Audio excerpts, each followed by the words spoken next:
우리가 살고 있는 이곳 인천은 사실 이 서양 음악사, 한국의 서양 음악사에 있어서 굉장히 중요한 지역입니다. 왜일까요? 옛 것들이 많고 최초의 것들이 많아서? 예, 맞습니다.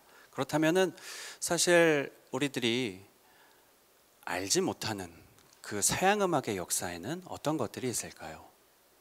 지금으로부터 100여 년 전 1882년 5월 22일입니다. 조미 수호 통상조약, 즉 조선과 미국이 만나서 국가와 국가 간의 약속을 체결한 날이 되겠는데요. 인천 제물포에서 이 조약을 체결을 했습니다. 음악회니까 음악회에 맞는 음악적인 이야기를 드리자면은 국가와 국가가 당시에 조약을 체결을 할 때 그 나라를 상징하는 음악을 함께 노래했어요. 그런데 조선의 애국가는 있었을까요? 문제 드리겠습니다. 조선의 애국가는 있었을까요? 당시에는 없었습니다. 자, 미국은 조선의 애국가 그리고 또 미국의 애국가를 동시에 부르길 원했지만 미국의 애국가를 선창하면서 그 조미수호 통상조약을 기념을 했는데요. 당시에 불려졌던 음악 양키 두들이라는 작품이 있습니다. 이 작품은 기록으로 전해지는 제가 두 번을 말하는 거는 이게 공부를 하면 수능에 나온다. 너무 중요하기 때문에. 사실 일전에도 굉장히 많은 서양 음악들이 조선 사회에서 접촉이 되고 유입이 되고 불려졌지만 비공식적으로 행해졌던 것들이고요. 1882년 5월 22일 기록으로 전해지는 우리나라 첫 번째 서양 음악 연주가 바로 이곳 인천에서 연주가 됩니다. 어떤 노래인지 한번 감상해 볼까요?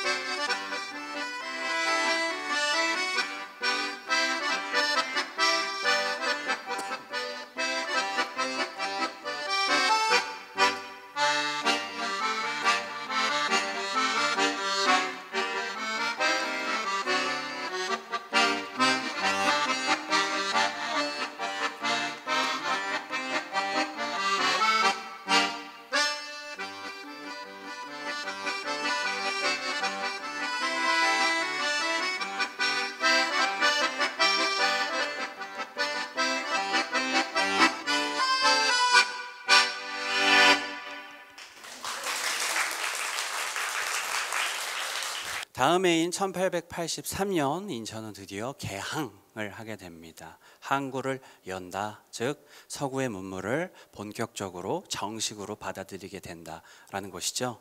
그렇게 되면서 결국 서양의 문물들이 쏟아져서 인천을 통해서 들어오게 되는데 그 속에는 무엇이 있었다? 음악도 있었다. 그래서 오늘의 시작은 여기에서부터 시작을 하는 겁니다. 1885년 4월 5일자로 개신교 선교사 세 분께서 내한을 하시게 돼요. 자, 언더우드 그리고 또 아펜젤러 부부 이렇게 총 세 분이 오시는데요. 자, 그렇게 세 분이 오셔서 한국에서 선교 활동도 많이 하시고 우리나라의 이 개신교, 이 종교를 전파한 것도 영향이 또 굉장히 크지만 음악사에 있어서도 굉장히 중요한 부분이 많습니다. 1885년 7월 7일자에는 인천을 통해서 아펜젤러가 풍금을 유입을 하게 돼요. 오랜만에 보셨을 겁니다. 저희 가운데 있는 이 풍금. 가만 보시면은 이 사람들은 왜 이렇게 등지고 해? 하실 수 있죠. 음악 시간을 고증하고 싶어서. 그리고 또 밑에 있는 페달을 보여드리고 싶어서. 네, 이렇게 하기 그런 연유 때문에 저희들은 이런 무대 세팅을 주로 차용하곤 한답니다. 자, 지금 들으실 작품은요, 당시에 아펜젤러가 인천에 풍금을 유입을 했을 때 처음으로 연주를 했다라는 기록이 전해지는 작품이 있어요. 당연히 찬송가가 되겠죠. 자, 오늘 이제 이런 생각을 하실 수 있어요. 나는 음악회를 보러 왔는데 이게 지금 예배인가? 하실 수 있는데, 서양 음악은, 우리나라에 전해진 서양 음악은 곧 서양의 종교 음악으로부터 전해지는 것들이기 때문에 이런 것들을 반드시 짚고 넘어가야 됩니다. 때문에 우리의 역사, 우리의 음악적인 역사는 이렇게 출발하였구나 라는 것들을 알아두시면 좋을 것 같아요. 그때 당시에 불려졌던 찬송가를 통해서 현재의 만복의 근원 하나님이라는 작품까지 전해지는데요. 사실 처음부터 찬송가 제1장 만복의 근원 하나님이라는 이름으로 존재한 것은 아니고요. 여호와의 용상 앞에라는 제목으로 전해지다가 현재의 만복의 근원 하나님까지도 전해졌다라는 것들을 알려드리고 싶습니다. 자, 지금 이 시간에는요, 그때 당시에 아펜젤러 선교사께서 인천에서 최초로 연주를 풍금으로 연주를 하시면서 예배를 드렸던 종교 음악회 아닙니다. 음악적으로 들려드리는 거예요.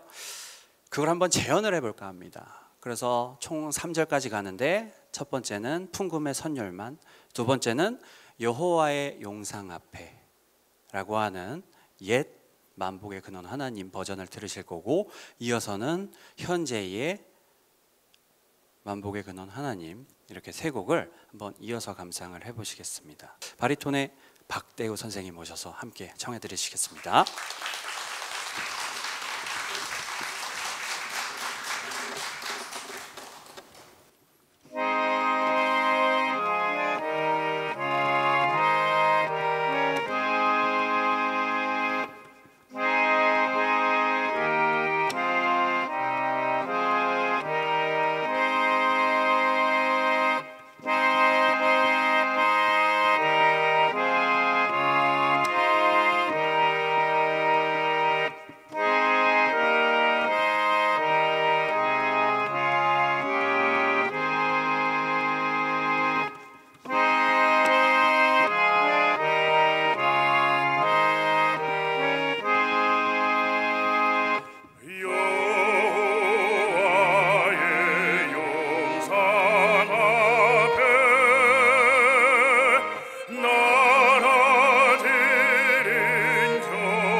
서양 음악이 서서히 인천에서 그리고 또 한국 사회에 유입이 되면서 전파가 되는데, 당시에 서양 음악을 본격적으로 또는 정식으로 다룰 수 있는 한국인 음악가는 과연 존재했을까요? 존재하지 않았습니다.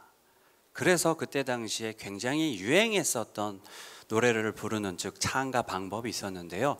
가사 바꾸어 부르기, 즉 음악 용어로 콘트라팍툼이라고 하는 방식입니다. 아실 거예요. 그냥 선율은 옛 찬송가나 서양의 민요가 갈 때 가사들을 달리해서 부르는 것들, 우리의 일제강점기의 애국가들도 다 그런 식으로 만들어졌죠. 그런 문화들이 서서히 꽃을 피우게 되는 거죠.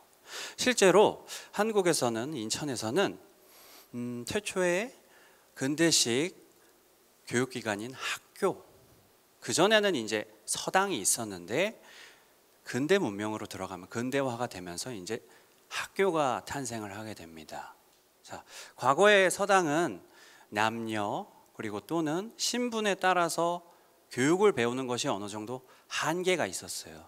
하지만 학교는 그런 것들을 모두 다 철폐하고 평등하고 동등한 교육을 받을 수 있는 기관이 탄생된 거죠. 그곳에서 음악 수업이 있었는데요. 처음부터 음악이라고 가르치기보다는 찬송가 또는 창가라는 이름으로, 과목의 제목으로 음악 수업을 가르쳤다라는 것들도 문헌상의 기록으로 존재합니다. 자, 그렇다면 그때 당시에 우리나라 사람들, 인천 사람들은 과연 이런 음악들을 어떻게 가사를 바꾸어서 불렀을까라는 것들을 조금 알려드리고 싶어요. 나라가 조금씩 외세의 힘에 눌리기 시작을 했습니다. 그러면서 1896년 우리나라는 독립신문을 발행을 하면서 우리나라의 많은 사건과 사고를 수록을 하게 되고, 또한 우리의 애국심을 고취시키는 다양한 활동을 하게 되는데요. 인천 재무포 출신의 전경택이라는 선생님께서 독립신문에 전경택의 재물포 애국가라는 식으로 해서 노랫말을 수록을 하십니다. 미리 한번 원래는 저희들이 이렇게 노래를 할 때 이 화면을 턴을 하는데 미리 한번 보여드리면 좋을 것 같아요. 보이실까요? 실제로 독립신문에 있는 이 기사를 저희들이 가져다가 이렇게 넣어놨는데요. 5선 노트 악보는 전해지지 않습니다. 그리고 또한 어떠한 곡조, 즉 어떠한 선율의 이 노래를 부르세요 라고 하는 안내조차도 사실 없었어요. 하지만 애국가, 인천 재물포 전경택 애국가라고 오른쪽에 확인을 하실 수 있는데요. 자, 당시에 이 노래를 찬송가 또는 서양의 민요에 맞춰서 콘트라팍툼, 즉 가사 바꾸어 부르기 했을 거라고 저희는 그냥 추측을 할 수 있죠. 하지만 오늘 이 자리에서는 어떻게 하면은 이 노래를 다시 복원을 해서 여러분들께 보여드릴 수 있을까라는 생각을 했습니다.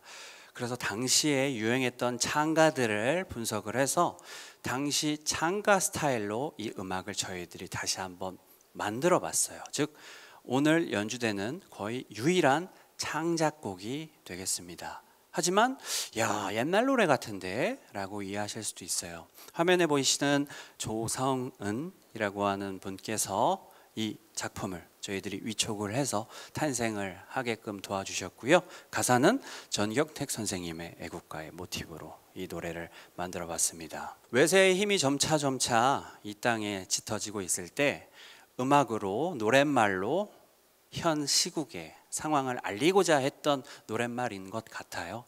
함께 감상하시면서 노랫말 깊게 읊조리시면 더욱더 감동이 깊어질 것 같습니다. 저희 소프라노의 장소연 선생님 그리고 바리톤의 박대우 선생님 두 분 함께 모셔서 청해 감상하시겠습니다.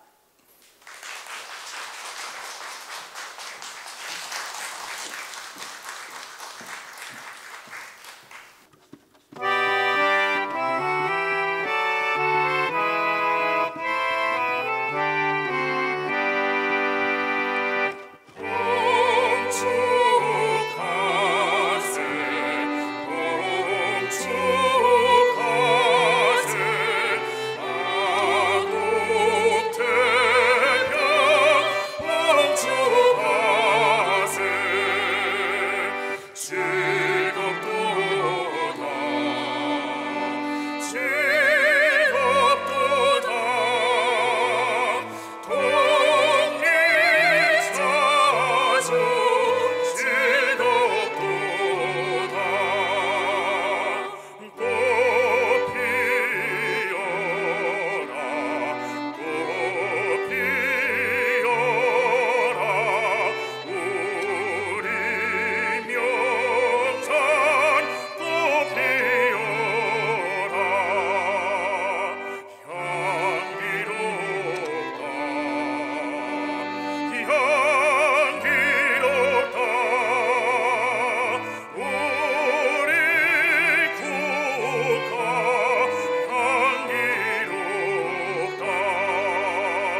우리나라에는 애국가가 몇 개나 있을까요? 이 질문 자체가 너무 어렵죠? 애국가가 몇 개씩이나 있다고? 이렇게 생각하실 수 있습니다. 지금 방금 청해 들으신 작품 또한 제물포 애국가가 되죠. 자, 우리가 지금 부르고 있는 애국가 이전에 무언가 애국가가 또 있었다 라는 이야기가 될 수 있는데요. 사실 수를 헤아릴 수가 없습니다. 왜일까요? 여기에서 중요한 것은 애국가와 국가라는 단어를 아시면 굉장히 편한데요. 자, 우리는 조금은 혼란스럽게 우리나라의 국가와 애국가를 인식하고 있습니다. 쉽게 말씀드릴게요. 애국가는 나라를 사랑하는 마음이 담긴 공식적인 노래이자 비공식적인 음악, 즉 비공식적인 것도 포함이 되는 음악들입니다. 자, 근데 국가는 어떻게 될까요? 당연히 공식적인 노래가 되겠죠. 근데 우리나라의 공식적인 국가가 이름 자체가 애국가예요. 그래서 이런 것들이 저희들이 조금은 어려울 수 있다, 이해를 하는데 어려울 수 있다라는 것들을 조금 알려드리겠습니다. 자, 그래서 일제강점기에 들어가기 전부터 우리나라의 애국가는 굉장히 많이 수없이 많이 존재를 했고, 주로 독립신문을 통해서 각 지역의 애국가들이 쏟아져 나오기 시작을 했습니다. 이듬해인 1897년 드디어 조선은 대한제국으로 들어가게 되죠. 대한제국으로 만들어지면서 승격이 되면서 근대화를 본격적으로 이루게 되는데요. 고종황제께서는 우리나라도 서양음악 형태의, 조성음악 형태의 애국가가 한 곡 있었으면 좋을 텐데 라는 생각을 가지셨나 봐요. 그래서 탄생하게 되었습니다. 바로 대한제국 애국가라는 작품인데요. 이 대한제국 애국가도 흥미로운 것은 대한제국 국가가 아니라 대한제국 애국가라는 이름으로 만들어졌지만 공식적인 국가로 존재한다라는 것을 알 수 있습니다. 여기서 또 충격적일 수가 있을까? 충격적인 얘기를 하나 드리자면요. 대한민국 역사상, 대한제국, 조선 모든 이 한반도의 역사상 통틀었을 때 국가, 나라를 상징하는 이 애국가라고 하는 이 작품이 공식적으로 국가가 이 노래는 나라를 상징하는 정식적인 노래야 라고 하는 것은 대한제국 애국가 단 한 곡뿐입니다. 지금 안익태의 애국가는 관습적으로 부르면서 이런 것들이 지금의 애국가로 자리 잡게 된 거지, 사실 이 음악을 그 누구도 공포하지는 않았다라는 것들을 좀 알려드리고 싶어요. 그런데 우리들은 아쉽게도 대한제국 애국가라는 작품을 모르실 겁니다. 그죠? 왜일까요? 1910년에 일제강점기에 들어가면서 당연히 없어지게 되었죠. 그렇게 되면서 우리나라가 광복을 했을 때 이 노래가 다시 우리 자라나는 어린이들에게, 그리고 또 많은 국민들, 시민들에게 알려졌으면 좋겠는데, 지금은 조금 어느 정도 활발히 진행이 되고 있는데요. 과거에는 이런 것들이 조금은 더뎠던 것 같아요. 그래서 오늘 제가 마이크를 계속 잡으면서 굉장히 많은 음악들을 소개할 텐데, 굉장히 신기한 것은 끝나고 앞에 있는 문을 열고 나가는 순간 다 까먹어. 야, 참 저 아저씨 말 많다 하면서 이러고. 그럼에도 불구하고 한 곡만 기억하셨으면 좋겠습니다. 우리나라 대한제국 애국가가 존재했다라는 거. 그만큼 귀한 코너이기 때문에 제가 이렇게 또 마이크를 많이 잡는 거고요. 곡 설명을 간단히 드리겠습니다. 당시에도 서양 음악을 창작할 수 있는 한국인 음악가가 부재했어요. 존재하지 않았어요. 그래서 옆나라인 일본의 기미가요, 일본의 애국가를 편곡한 서양 음악가를 초빙을 합니다. 이름하여 프란츠 에케르트라는 독일인 음악가세요. 이 프란츠 에케르트를 초빙을 해서 우리나라의 대한제국을 상징하는 서양식 음악을 만들어 주세요라고 했는데요. 이분께서 어떠한 행보를 하셨냐? 대한제국 애국가 밑에는 조그맣게 한국풍 주제에 의한 대한제국 애국가라는 부제목이 달려 있습니다. 즉 프란츠 에케르트가 느꼈을 때 내 작품, 이 대한제국 애국가라는 작품은 한국풍이 들어있어 라고 주장할 수 있는데요, 감상하시면서 어디가 도대체 한국풍인가 라는 것들을 꼬집어보고 이해를 해보시는 것도 굉장히 흥미로울 것 같아요. 미리 말씀드리면 전 잘 모르겠어요, 솔직히 말씀드리면. 근데 여기서 또 재미있는 것들이 우리 한국인의 입장으로 바라보는 한국풍과 다른 나라의 사람, 그냥 이방인이라고 할게요, 이방인이 바라보는 이런 한국풍은 다른 정서일 수도 있다라는 것들을 함께 알려드리고 싶습니다. 가사는 대한제국 황실, 대한황실의 학자들이 모여서 함께 만들었고요, 선율은 프란츠 에케르트께서 만드셨는데 1910년에 이 곡은 당연히 사장되고 없어졌지만 프란츠 에케르트는 계속해서 대한제국 이 조선에 남아 계셨습니다. 그러다가 1916년에 지병 때문에 이제 돌아가시게 되는데요, 한 개 더 알려드리고 싶어요. 어디 계실까요? 어디에 누워 계실까요? 아직도 한국에 계세요. 마포에 가시면은 외국인 묘지가 있습니다. 거기에 가시면은 프란츠 에케르트께서 잠들고 계세요. 우리들의 최초의 애국가인 대한제국 애국가를 만들어 주신 분이 아직도 한국에서 계신데 우리는 그것도 모르고 자랐다. 오늘 아시게 되었으니 이 귀한 이야기들을 우리나라에 대한제국 애국가 존재했고 외국인이 만들었지만 그분께서 아직도 한국에 계시는구나 라는 것들을 알아두시면 좋을 것 같습니다. 바리톤의 박대호 선생님 다시 모셔서 감상해 보실 텐데 한국풍이 도대체 무엇인지 감상해 보시죠.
굉장히 위대한 사건이 있습니다. 이 작품이 그렇게 전해지지 않고 알려지지 않고 전파되지 않았음에도 불구하고 일제강점기에 들어가서는 가사만 조금 바꾸어서 독립군가로 이 노래를 불렀다라는 것도 알 수가 있어요. 이 부분이 굉장히 흥미로운 부분인데요, 이 곡을 어떻게 알았길래, 그리고 또 어떻게 접하고 어떻게 외우고 다녔길래 이것들을 어떻게 콘트라팍툼하여, 즉 가사를 조금 바꾸어서 독립군가로 부르고 다녔을까라는 것들, 참 미스테리로 남는 영역인 것 같습니다. 이처럼 사실 한국 근대의 음악들을 공부하고 바라보게 되면은 당연하게 생각하는 것들이 가만히 생각했을 때 아니 그런데 어떻게 이런 일이 일어났지? 라고 자꾸 왜라는 물음을 던지는 사건과 사고가 굉장히 많아요. 자, 이번에 들으실 작품은 철도 창가를 들여보려고 합니다. 즉 철도의 이야기를 다루는 노래가 되겠는데요. 우리 인천은 최초와 최고가 굉장히 많은 도시이죠. 우리 인천에서 처음으로 탄생한 근대 문물 중에 대표적인 것은 바로 철도가 있습니다. 즉 경인철도라고 하는 철도인데요. 서울과 인천을 연결하는 철도가 되겠습니다. 그전에는 인천에서 서울까지 갈 때 걸어서 가거나 당락이나 말을 타거나 또는 가말에 타서 이동을 했겠죠. 그러면서 하루 이틀 또는 꼬박 며칠이 걸렸을 텐데 이런 것들이 단 몇 시간 만에 주파가 가능한 시대가 온 것입니다. 사실 우리들은 아무렇지도 않게 그게 뭐 어때서 라고 생각할 수 있지만 천지가 개벽할 사건이었어요. 특히 여성 선교사들에게는 더욱더 그랬던 것이었습니다. 왜일까요? 제물포를 통해서 입국을 하여 전국에 또는 서울로 진입을 해서 선교 활동을 하거나 교육 활동을 하고 싶었는데 가마를 타고 서울까지 갈 때 말 한마디 안 통하는 이 조선 사람들에게 가마에 이끌려가면서 저 배고파요, 저 화장실 좀, 이런 말을 어떻게 할 수 있었을까요? 예, 그런 일들, 그렇게 위험천만한, 그렇게 어려웠던 시대가 있었는데 그런 것들이 철도가 탄생이 되면서 다 해결이 되었다라는 것. 사실 이렇게 생각을 하면은 굉장히 큰 사건이구나 라고 이해하실 수 있는데요. 1899년에 개통을 하게 되었습니다. 이때 이런 모습을 기념을 하고자 너무 충격적이었는지 이때의 사건과 또는 이 기차를 타고 밖에서 펼쳐지는 풍경들을 노래로 담은 곡조가 있습니다. 바로 경인철도의 노래 또는 경인철도가라는 작품인데요. 이 작품은 선율이 전해지지 않습니다. 하지만 이후에 같이 함께 불렀던 경부철도의 노래 또는 경부철도가라는 작품과 선율이 굉장히 비슷해요. 그럼 경부철도가는 어떤 선율이에요? 라고 이야기를 하실 수 있습니다. 자, 밀밭에서라고 하는 서양의 이런 스코틀랜드의 민요의 이 선율을 따다가 경부철도가를 불렀는데 이 음수율, 즉 가사의 개수와 포지션이, 모습이 이 경인철도의 노래와 굉장히 비슷합니다. 자, 그래서 두 곡이 선율을 같이 공유하지는 않았을까라고 추측을 할 수가 있어요. 그래서 저희가 사실 실험을 해봤거든요. 이 두 개가 같이 맞아 떨어질까? 아주 굉장히 비슷하게 맞아 떨어지더라고요. 그래서 오늘 저희들이 복원이라고 표현을 하겠습니다. 복원을 한 이 경인철도가를 한번 감상을 해보시는데요. 기차가 괭괭괭괭 울리면서 울리는 이 기차 소리도 노랫말 가사에 있고, 그리고 또 기차를 타고 펼쳐지는 바깥의 풍경들, 어느 역을 지나면서 기차가 이동을 하는지 함께 감상을 하시면 좋을 것 같아요. 자꾸 모시는데 바리톤의 박대호 선생님 다시 한번 모시겠습니다.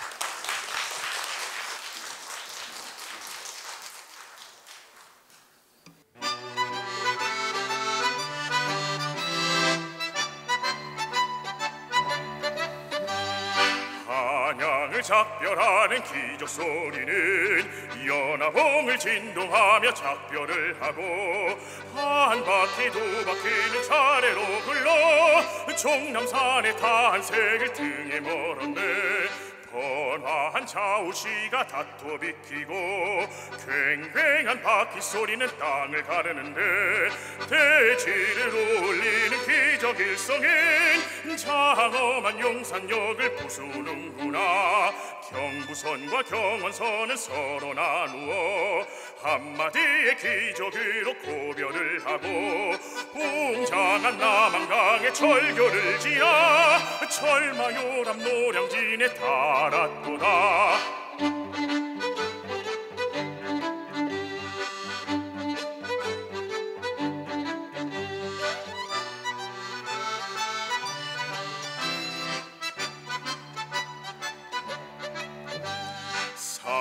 같이 나타나는 장엄한 기차 언든 영등포 잠깐 거치어 부산행 급행을 멀리 보내고 오류동 정거장 진해였구나 넓고 넓은 소사벌을 갈라나가며 소사역과 부평역도 차례로 고쳐 산 넘고 물 건너 길빛 하라니 속하다 주안역도 진해였구나 원산을 우구려 가깝게 하고 길산에 뻗치어 멀게 하면서 우렁찬 기적을 울리는 철마 언뜻 제물포에 다다랐도다.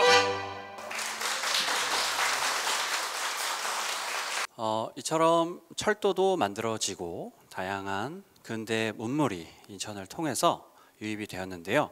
마치 아메리칸 드림을 꿈꾸듯 이 제물포는 아주 큰 도시로 성장하게 되며 많은 국가의 사람들이 제물포로 입국을 하게 되었습니다. 자, 그중에 대표적인 너무 많은 인물들이 있는데요. 그중에 음악사 쪽으로 굉장히 중요한 분이 한 분 또 입국을 하세요. 바로 일본의 음악가이자 음악 작곡가인 고가 마사오라는 분이 계십니다. 누구야? 라고 하실 것 같아서 일본의 대중음악의 가장 우리에게 알려져 있는 것 중에 익숙한 장르인 엔카라는 장르가 있습니다. 자, 음악의 한 장르가 탄생한 데 있어서 이 음악 장르는 누가 만들었습니다 라고 이야기를 하기에는 굉장히 어려워요. 왜냐하면 하나의 음악 장르가 탄생한 데 있어서 여러 명이 동시다발적으로 힘을 모아서 또는 의견이 들어가고 또는 다양한 음악 방식들이 투영이 되면서 하나의 음악 장르가 서서히 자연스럽게 만들어졌기 때문인데요. 고가 마사오는 이 엔카를 탄생시키는데 절대적인 또는 지대한 영향을 끼친 인물 중에 하나입니다. 쉽게 말해서 서양 음악의 선법을 사용을 해서 서양 악기를 다루되 정서는 일본의 전통 음악의 정서, 이런 것들이 결합되어서 탄생한 1900년대 초중반의 일본의 대표적인 대중음악 장르 엔카가 탄생을 하게 되는데요. 이런 것들이 가사만 바꾸어져서 한국 사회에 널리 알려진 것들이 바로 트로트라고 하는 장르가 되겠습니다. 트로트가 먼저야 엔카가 먼저야 라고 이런 이분법적인 이야기가 굉장히 많아요. 그렇죠? 이런 것들에 대해서 살짝 이야기를 하기 전에 다시 인천 제물포의 이야기로 넘어가자면요. 이 고가 마사오는 어렸을 적에 유년 시절에 가족과 함께 제물포로 들어오게 됩니다. 그래서 지금의 신흥초등학교, 그때 당시에는 데라마치 소학교라고 불러서 일본인이 주로 들어가서 공부를 할 수 있는 일본인 전용 학교였었는데요. 1884년 4월 1일자에 개교를 하였던 굉장히 오래된 학교입니다. 이 학교에서 고가 마사오는 2년 동안 인천에서 공부를 하게 돼요. 그리고 또 나머지 시간 동안 서울에 올라가서 한국에서 공부를 하면서 음악 생활을 하게 되는데 여기에서 기타와 만돌린을 접하게 되고 본국인 일본으로 들어가 나의 음악 세계를 펼쳐야 되겠다라는 심정이 있었나 봐요. 그래서 탄생된 장르가 엔카입니다. 고가 마사오의 예술대관이라는 책이 있어요. 어느 구절을 제가 간략히 설명을 드리자면은 내가 어렸을 때 들었었던 제물포에서의 한국 음악, 조선 음악들이 아니었으면 나의 이런 음악이 과연 탄생할 수 있었을까? 라는 식의 문구가 있습니다. 자, 이런 것들을 봤을 때 엔카가 사실 트로트보다 먼저 나온 건 맞아요. 하지만 그럼에도 불구하고 엔카를 탄생시킨 데 큰 영향을 끼친 이 고가 마사오가 엔카를 탄생시킬 때 조선에서의 음악적인 정서로 만들었다고 하면은 이게 과연 닭이 먼저냐 달걀이 먼저냐 라는 식으로 우리들이 해석을 할 수 있다. 그래서 결국에는 모든 문화가 마찬가지지만 무엇이 먼저고 오리지널이다 라기보다도 서로 영향을 끝없이 주고받으면서 지금의 모습까지 자라왔다라는 것들을 알아두시면 좋을 것 같습니다. 고가 마사오의 작품을 한 곡 들어보려고 합니다. 고가 마사오는 한국에 애정이 굉장히 깊었나 봐요. 그래서 우리의 음악인 아리랑도 편곡했습니다. 그런데 일본 사람이니까 일본풍으로 편곡을 했어요. 그래서 아리랑노 우타, 그래서 한국말로 아리랑의 노래라는 식으로 편곡을 했는데요. 가사는 사토 소노스케라는 분께서 다시 넣어서 했는데 오늘 이 시간에는 일본어를 부르지 않을 거예요. 단 기악 편성으로만 우리의 아리랑이 어떻게 일본의 정서와 만나서 펼쳐지는지 아리랑의 노래를 감상하실 텐데요. 굉장히 우리의 노래임에도 불구하고 이국적이에요. 함께 감상해 보시죠.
자, 점차 한국인 음악가가 탄생을 하게 됩니다. 조금씩 이 서양의 음악, 서양 조성 음악, 장조와 단조를 다룬 오선 노트, 오선보를 다루는 음악들을 공부하는 사람들이 만들어지게 되는, 탄생되게 되었는데요. 주로 서양의 선교사 또는 아까 말씀드린 대한제국 애국가의 창시자 작곡자인 프란츠 에케르트에게 사사받은 분들이 주류를 이루세요. 지금 들려드릴 작품은 한국인 음악가 중에 대표적인 분이고 인천과 연관이 있는 분입니다. 자, 프란츠 에케르트의 많은 제자가 있었습니다. 프란츠 에케르트는 대한제국 애국가를 작곡하면서 한국에서 서양 음악을 가리키고 악기를 연주하는 연주법 또한 함께 가리켰습니다. 그 중에 많은 분들 중에 정사인이라는 분이 계세요. 정사인 선생님께서는 에케르트에게 플룻과 작곡법을 배워서 행진곡도 만들고 가곡도 만들고 유행가도 만들고 굉장히 포괄적으로 활동을 하셨는데 또한 음악 교사로도 활동을 하셨습니다. 개성에 있는 송도고보, 송도고등보통학교라는 곳에서 음악 선생님으로 활동을 하셨는데 이게 현재의 인천에 있는 송도고등학교의 모태가 됩니다. 자, 이 정사인 선생님께서 그때 당시에 만드셨던 음악들 두 곡을 한번 감상을 해보실 텐데요. 우리나라 초창기의 가곡들이 굉장히 많은데 이 초기의 가곡들은 어떠한 모습일지 궁금하실 겁니다. 정사인 선생님께서 만드신 초창기의 가곡인 내 고향을 이별하고 유절, 다양한 절로 있는데 1절만 한번 감상을 해보실 거고요. 그리고 또 정사인 선생님께서 직접 작곡하신 대표적인 유행가 달의 기약이라는 곡, 이 두 곡을 바리톤의 박대우 선생님 한 번 더 모시겠습니다. 감사합니다.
가신 그님 어디 계신가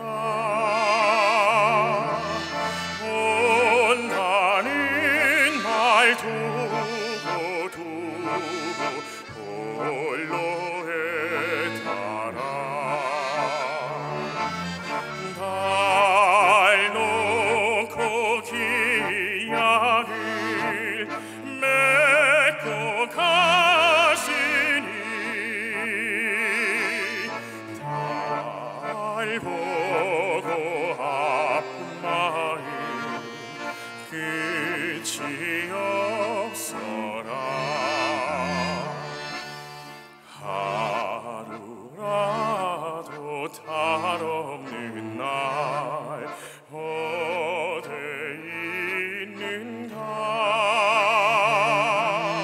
님의 귀한 기다릴 날이 없어라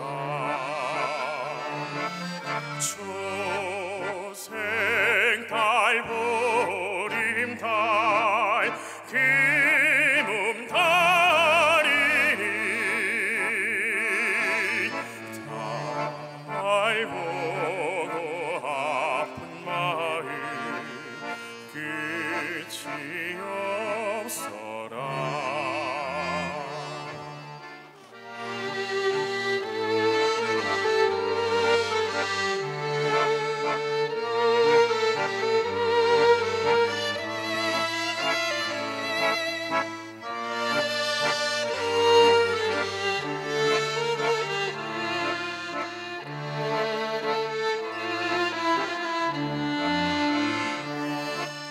달빛 속에 사라지는 서름이런가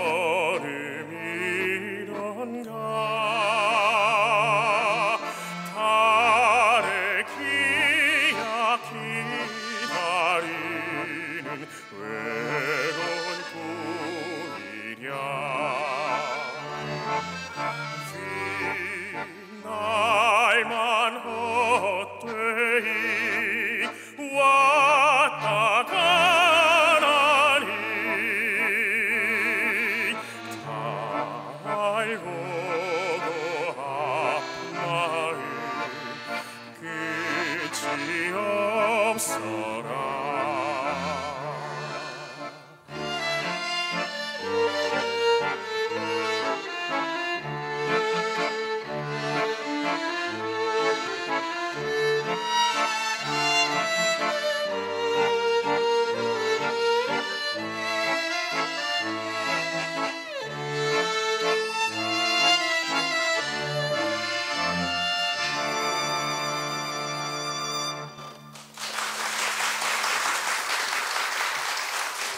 자, 이번에는 또 다른 당시의 유행가 또는 유행창가라고 불렀어요. 당시에는 대중음악 또는 대중가요라는 단어를 주로 사용을 하기보다도 유행가 또는 유행창가라는 단어를 주로 사용을 했는데요. 인천에는 권번이라는 곳이 있었습니다. 지금은 없어진 곳인데 조선시대 때는 기생을 관리하는 기생청이 있었는데요. 일제강점기로 들어가면서 권번이라는 곳으로 발전을 하게 됩니다. 권번이라는 곳은 겉으로는 우리가 이해를 했을 때 기생을 관리하는 곳으로 또 만들어진 일제강점기의 이런 하나의 기관으로 생각을 할 수 있는데, 그렇다기보다도 예술인, 당시에는 이제 예인이라는 단어를 사용을 했어요. 이 예인을 가리키는 학교의 역할을 하고 또는 예인이 필요한 곳에 예인이 무대에 설 수 있게끔 자리를 알선을 해주는 하나의 기획사의 역할까지도 함께한 곳이 되겠습니다. 나중에는 당연히 없어지게 되었고요. 광복 이후에는요. 각 큰 도시마다 도시의 이름을 띤 이 권번은 하나 둘씩 있었는데, 인천에는 중구의 용동에 인천 용동 권번이라는 곳이 있었습니다. 자, 이 권번에 굉장히 많은 분들이 계셨었는데요. 가장 대표적으로 이화자라는 분이 계십니다.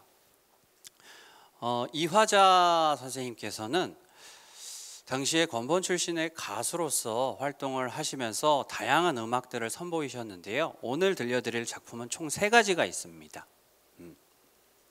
첫 번째는 월미도라고 하는 작품입니다.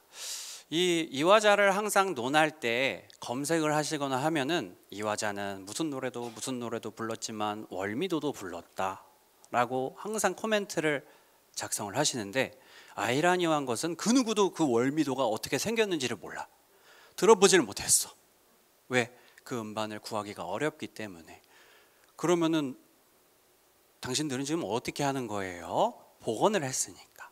오늘 여러분들께 감히 최초 공개를 할 수가 있는 겁니다. 자, 이 작품을 복원을 하기 위해서 인천시립박물관의 수장고에 있는 이 월미도 SP 음반을 저희들이 복원을 했어요.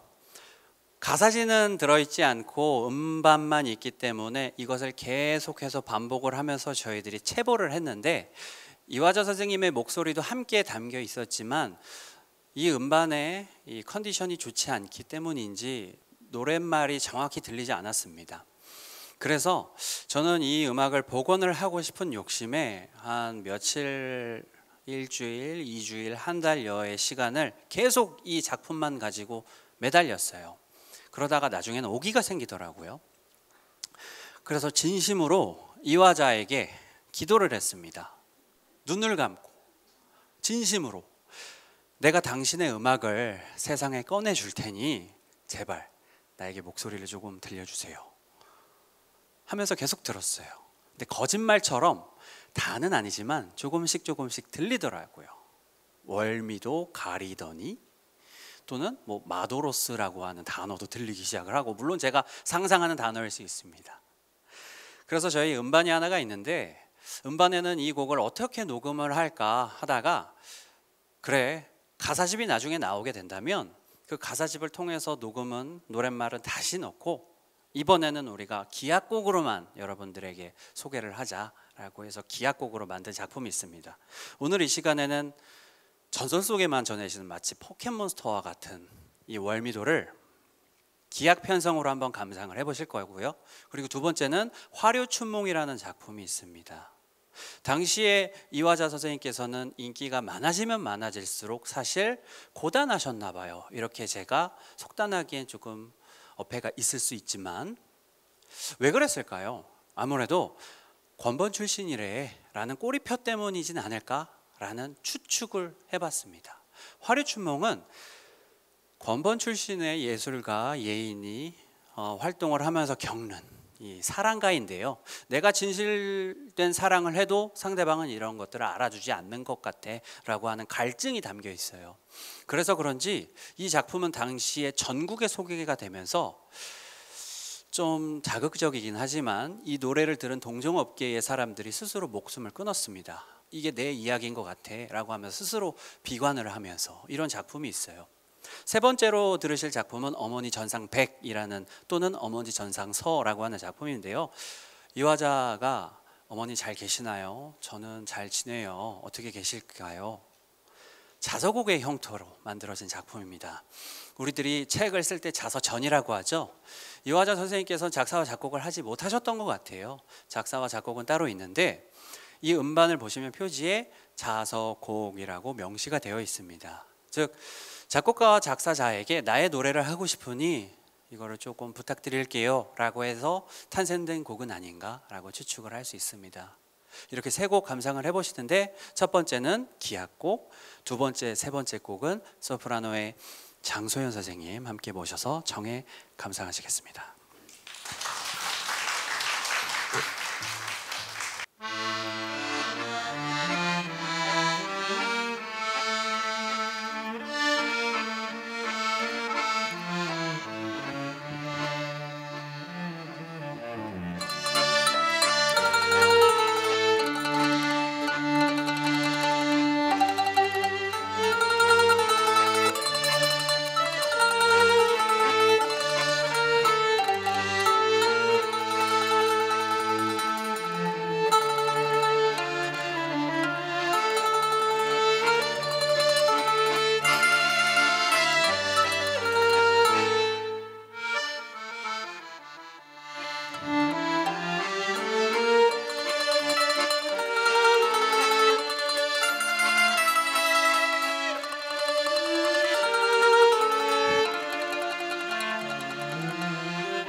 신세 마음마저 희생이란 이름이 원수다.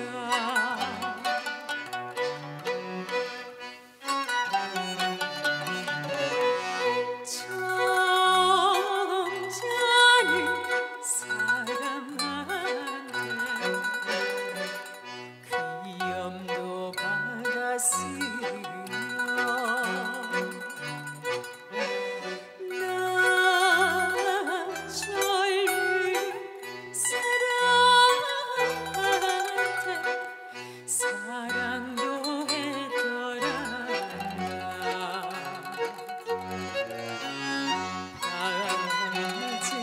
빠질려에 취하는 몸을 실어 손수건 적신적인 몇 번이고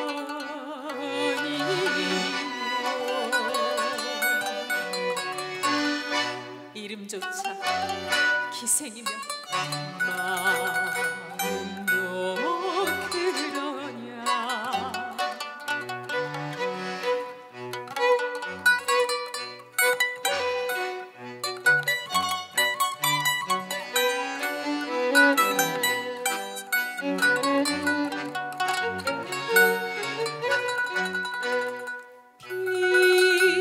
빛나는 금강석을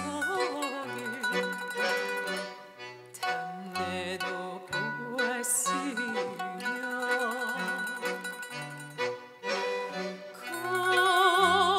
겁나는 세력한테 아양도 떨었단다.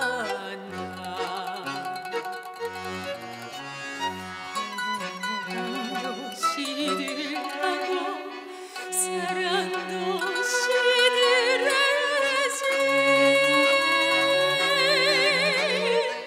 한떨기 짓밟히운 낙화 신세 마음마저 썩는 것이 기생의 도리다.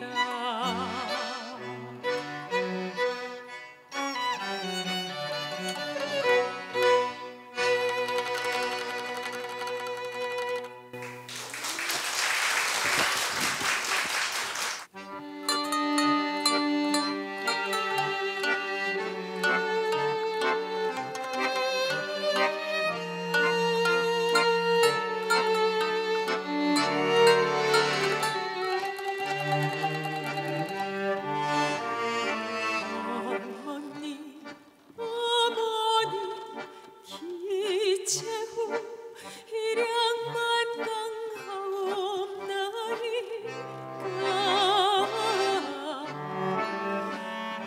모구구 모임하서 치지로소이다.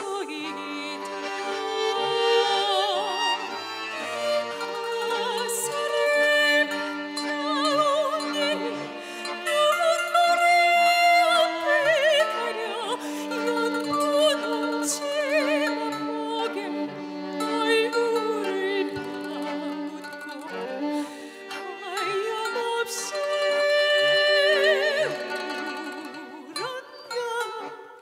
울었나이다.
두 손을 마주 잡고 피옵나이다. 남은 세상 길이 길이 누리옵소서. 언제나 어머님의 무릎 꿇어야 하고 가슴에 맺힌마를 하소연하나요. 돈수제비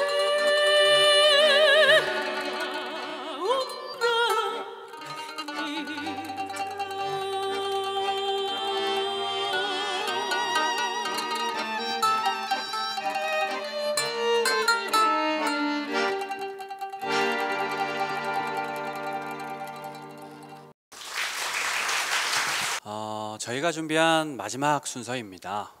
네, 이제 저희들이 마지막 순서를 눈앞에 두고 있는데요. 과거의 정서는 주된 정서가 한, 물론 모든 정서가 한이지는 않아요. 당시에도 굉장히 발랄하고 신나는 음악들도 너무 많습니다. 그럼에도 불구하고 이런 정서를 어떻게 하면 무대에서 보여줄 수 있을까 해서 그런 음악들을 추려서 만든 무대인 거고요. 그리고 현대의 우리들의 정서는 흥이 되겠습니다. 그래서 비슷한 대중음악 또는 유행가만 보더라도 과거의 음악은 뭔가 이렇게 처절하고 요즘의 음악은 그렇게 신날 수가 없어. 그렇게 발랄하고 즐겁고, 그죠? 이렇게 음악만 보더라도 우리들의 시대와 사회와 문화를 볼 수 있다라는 것들도 함께 알려드리고 싶은데요. 마지막으로 준비했습니다. 당시에 한을 담은 가장 대표적인 작품인데 이풍진 세상 또는 이풍진 세월이라고도 불리는 희망가라는 작품입니다. 자, 이 작품은요, 우리나라의 비극적인 사건 사고와 비슷한 사고가 일본에도 있었는데요. 그 사고와 연관된 작품이기도 합니다. 간략하게 소개를 해드리자면은 과거에 일본에는 수학여행을 가는 학생들이 배를 타고 이동을 했어요. 안타깝게 배가 사고를 당했고 많은 학생들이 목숨을 잃게 되었습니다. 그래서 일본에 있었던 일본의 당시에 선생님께서 학생들을 추모하고자 서양에 있는 음악을 추모곡으로 다시 만들어서 일본에서 불렀는데요. 이 노래가 다시 한국으로 들어오면서 번안이 되었습니다. 그런 것들이 지금 우리는 희망가 또는 이풍진 세상으로 알려진 이 작품입니다. 마지막 곡 희망가 함께 감상하시겠습니다.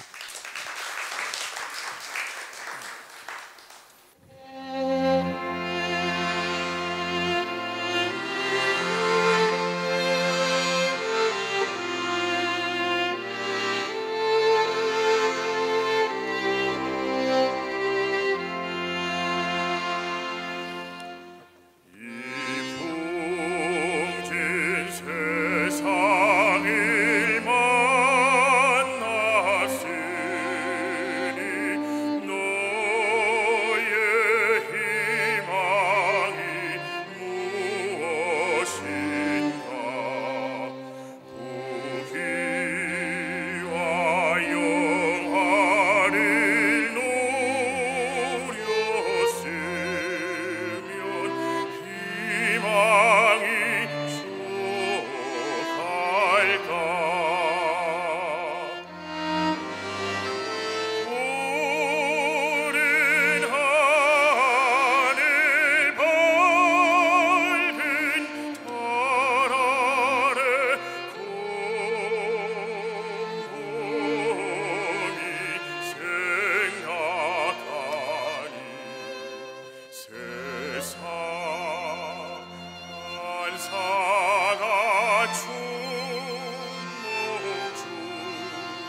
네, 앵콜은 준비가 됐습니다. 오늘 이 귀한 무대에 함께 만들어주신 저희 연주자분들 한 분 한 분 소개 올리면서 앵콜곡 함께 청해 감상하시겠습니다.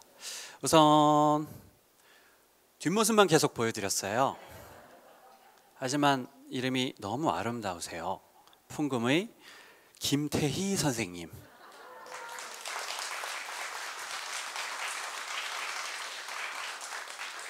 네, 감사합니다. 아코디언의 박준송 선생님, 만돌린의 김병규 선생님, 첼로의 양성환 선생님, 바이올린의 장기영 선생님, 바리톤의 박대우 선생님, 소프라노의 장소연 선생님, 그리고 저는 이승묵이었습니다. 마지막으로는 두 곡을 감상을 할까 합니다. 인천 노래예요. 인천의 옛 노래인데요. 동요 한 곡과 행진곡 한 곡을 청해 감상하시겠습니다. 네.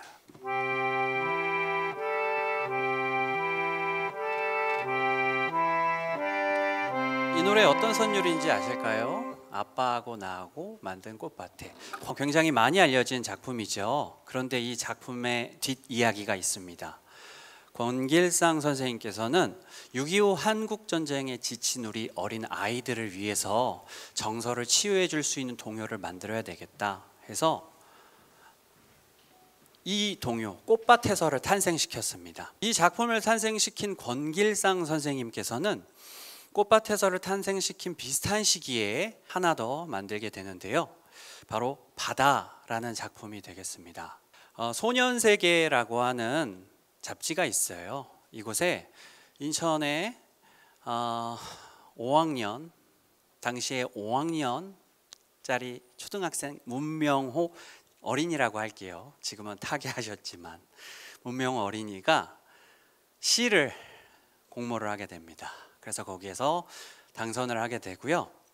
권길상 선생님께서는 이 작품에 선율을 넣어서 바다라는 작품의 동요를 만들게 됩니다.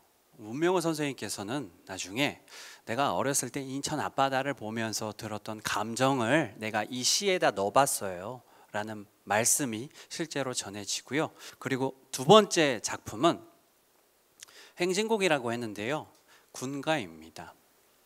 1950년 6월 25일 민족의 비극적인 역사가 일어나죠. 6.25 한국전쟁이 되겠는데요. 12월 18일에 인천을 지키고 이 땅을 지키자라는 마음으로 똘똘 뭉친 인천 출신의 중고등학교 학생들이 함께 모여서 동인천역 앞에 지금은 학생교육문화회관 그때 당시엔 축현초등학교였을 거예요. 거기에 모여서 출정식을 가집니다. 그리고 1000여 명이 함께 출정식을 가진 후 부산까지 행군으로 걸어가요. 그렇게 해서 학도병이 됩니다. 우리들은 이 친구들을 인천 학도의용대라고 기리는데요. 그때 당시에 이 학도의용대가 불려졌던 군가가 있습니다. 우리의 이 인천의 역사를 한 번 더 알려드리고 싶어서 두 곡이 되겠습니다. 첫 번째 문명호 선생님의 바다, 권길상 선생님께서 작곡하신, 그리고 인천 학도의용대가 함께 감상하시면서 저희 인천 콘서트 챔버는 물러가도록 하겠습니다. 오늘 귀한 시간 함께 해주신 여러분 감사합니다.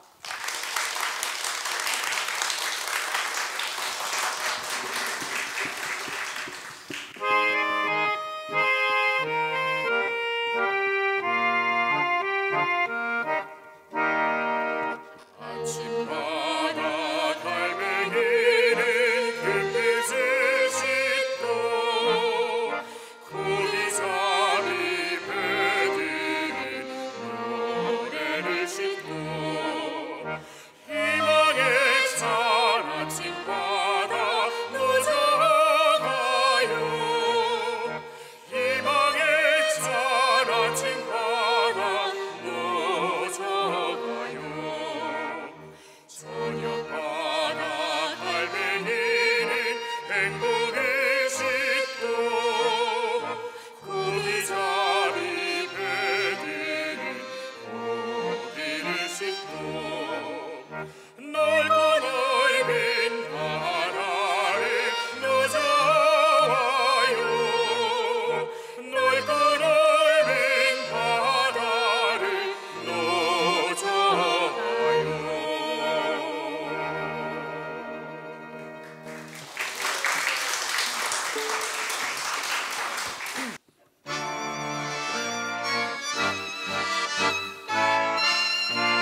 이상.